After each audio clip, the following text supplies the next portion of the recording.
Otunfo's palace. What are we doing? We are here to witness a funeral of the Otunfo Osei Tutu, which is one of the great occasions in the Ashanti region. Everlove News made it possible to be here at the palace of Otunfo Osei Tutu, and we are here to capture everything that is going on. We have so many dignitaries over here.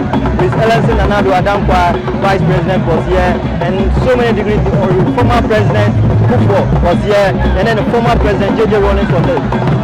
Great men were able to be here today, and what we are seeing today has been to be a great performance of the Ashanti Kingdom. It is one of the great things.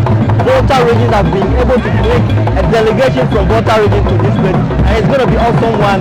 Today, it is one of the greatest things, and Volta region have been able to witness what's happening here at Otunfo's Osei Tutu's palace. It is a great opportunity to be here at Everlove News, Everlove TV.